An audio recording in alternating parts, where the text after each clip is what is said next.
자, 우리가 이제 그림의 부분마다 하나씩 어떤 의미를 가지고 있었을까 하는 것을 우리가 살펴보겠습니다. 지금 여기가 소위 말한 사이프러스입니다. 여러분들이 보시면 사이프러스가 아주 심플하게 이렇게 위로 올라가는 그런 그림을 볼 수 있을 텐데요. 이 그림은 조금 심플하지 않고 좀 거칠게 생기면서 하늘을 향해서 올라가고 있는데, 이것은 절망 중에서도 하늘을 향해서, 하나님을 향해서 나아가고 있는 열정을 표현해주고 있는 것이 바로 이 사이프러스입니다. 그는 사이프러스를 보고 마치 이집트에 세워져 있는 오베리스크와 같이 아름다운 나무라고 할 정도로 굉장히 사이프러스를 좋아했습니다.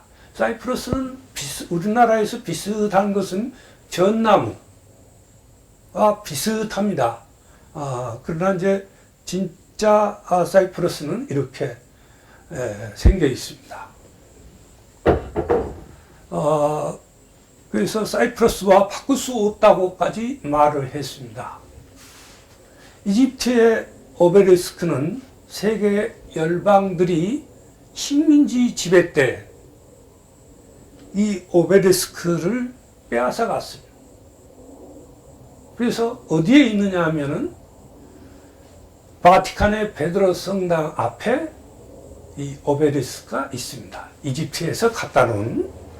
그리고 영국에도 있고요. 미국 뉴욕에 있고, 터키, 그리스, 이스라엘, 이렇게 여러 나라에 빼앗은 오베리스크. 오베리스크는 그게 검정색은 아니고요. 원래 오베리스크는 이 돌로 만들어졌습니다. 돌로 만들어진 거고, 요거는 그냥 검정것으로 되어 있습니다. 미국의 워싱턴에 가면은 무려 169.3m의 높은 오베리스크가 있습니다. 170m면은 한 60층 가까이 되는 그런 건물 높이의 건물입니다. 대단한 거죠. 근데 이것은 미국 사람들이 자기들의 유력을 나타내기 위해서 스스로 만든 겁니다. 보통 오베리스크는 21m 정도 되는데, 이러한 그 사이프러스에 대해서 이 반 고흐가 얼마나 깊은 집착을 가지고, 다른 그림에서도 이 사이프러스만 그린 그림들이 제법 많이 있습니다. 그만큼 큰 관심을 가지고 이것을 그렸다는 것을 우리가 알 수 있고, 다시 한번 이것은 절망 중에 있는 정신병원에 있지 않습니까? 단순히 정신병만 있는 게 아니라 수많은 스트레스를 통해서 참 너무 큰 절망 중에, 그런 중에 그린 그림이었기 때문에 자신의 그 절망이 하나님을 향하는 그러한 마음을 표현한 것이라고 하는 것을 우리가 볼 수 있습니다. 그 다음에 우리가 볼 수 있는 것은 이 그림의 3분의 2 정도, 3분의 2 정도가 밤하늘이 보이고 있습니다. 우리가 그림을 볼 때 그걸 잘 생각을 해요. 3분의 2 정도가 그야말로 밤하늘이 빛나고 있는 그러한 그림을 그리고 있는데, 짙은 하늘색, 이 부분들은 짙은 하늘색이 되어 있습니다. 근데 고흐를 연구하는 사람들에게 있어서 짙은 하늘색은 하나님의 무한하심을 나타냅니다. 하나님의 무한하심. 그리고 노란색이 굉장히 많거든요. 이 별들 파도 치는 거, 요거 특별히 아주 노랗게 돼 있고, 고우는 아주 노란 것을 좋아했습니다. 해바라기도 노란색이죠. 아까 아르레 침실도 노란색이죠. 거의 노란색을 굉장히 많이 그렸습니다. 그래서 저는 반고우를 좋아하는 사람으로서 지금 제가 노란 옷을 입고 있는데요. 고우가 노란색을 그렇게 좋아한 줄 알고 저도 노란색을 좋아하게 됐습니다. 그래서 옷 중에서도 이 노란색, 이 옷을 입고 있는 것입니다. 그래서 이 하늘색과 짙은 하늘에는 짙은 파란색과 노란색이 거의 전체를 차지하고 있는데, 이제 금방 말씀하신 대로 짙은 하늘색은 하나님의 무한하심, 불변하심을 상징하는 것입니다. 또 노란색은 하나님의 말할 수 없는 사랑을 상징하고 있다고 하는 것을 우리가 알아야겠습니다. 노란색, 고우가 그렇게도 좋아했던 노란색. 웬만한 그림에는 노란색이 다 들어갔을 정도로 아까 말한 대로 해바라기 15송이까지 있습니다. 2송이서부터 15송이까지 그렸거든요. 근데 그 배경이라든지 꽃도 노란색이고 배경도 노란색이고 전부 노란색입니다. 피에타라고 하는 그림이 죽을 무렵 가까이에 왔을 때 피에타를 그렸죠. 이 피에타도 전부 노란색입니다. 부활한 나사로라는 그림도 그렸는데 이 그림도 전부 노란색으로 칠해져 있다고 하는 것을 우리에게 보여주고 있습니다. 특별히 우리가 또 관심을 가지고 봐야 될 것은 이 파도입니다. 이 파도가 이 그림에 참 신비롭기도 하고 참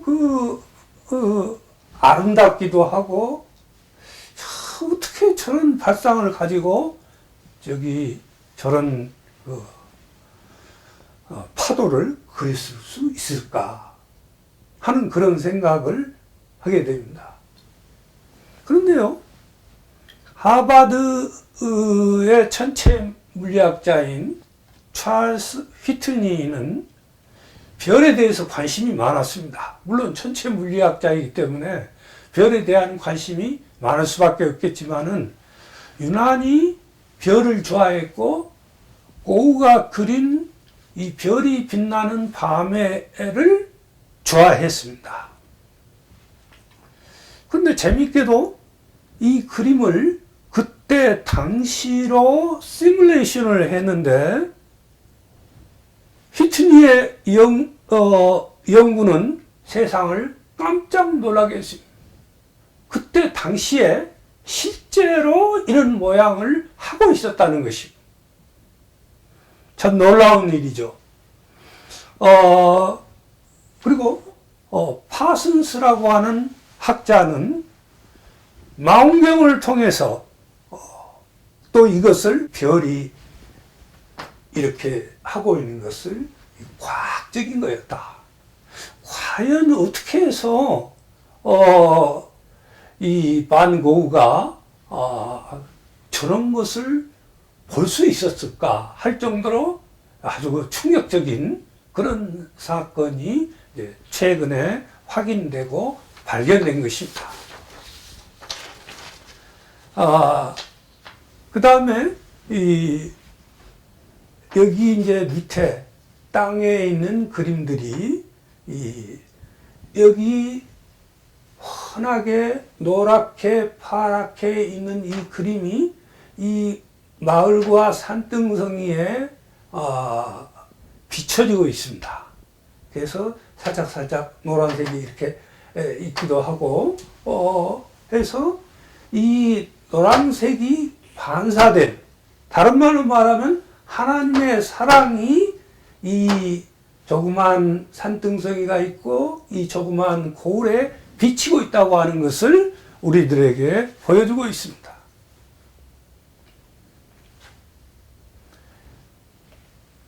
하나님의 은총이 이 그림에 가득 차고 있다고 하는 것을 우리가 볼 수가 있습니다.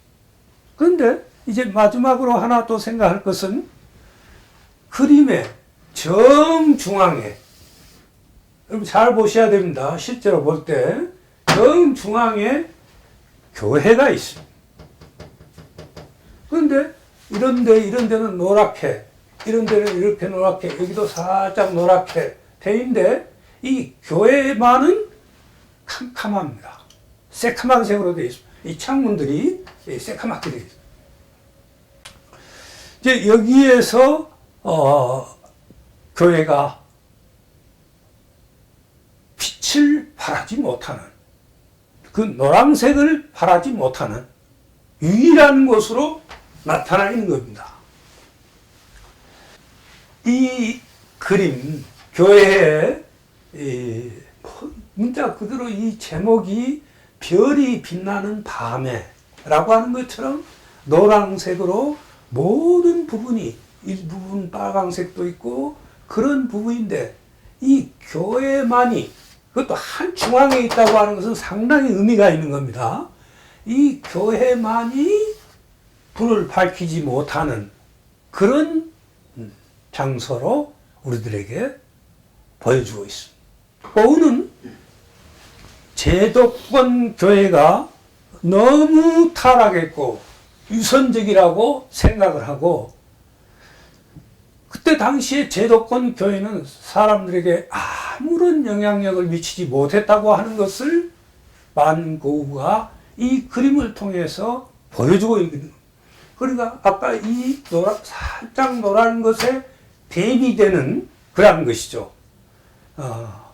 이것은 그때 당시에 제도권 교회가 얼마나 타락했던가 하는 것을 빛을 발하지 못하는 그런 그 모습을 그린 것인데, 저는 오늘 우리 한국 교회도 이 그림에 나타난 그 당시의 교회와 비슷하게 많은 사람들에게 손가락질을 받으며 문매를 맞으면서 빛을 발하지 못하는, 너희는 세상의 빛과 소금이라고 말씀하셨는데도 불구하고 전혀 빛을 발하지 못하는 산 위의 마을이라고 말했었지만은, 예수님은 말씀하셨지만은 전혀 한국 교회는 이 그림에서 보는 것과 같이 아무런 빛을 발하지 못하는 죽은 교회라고 하는 것을 생각하게 됩니다.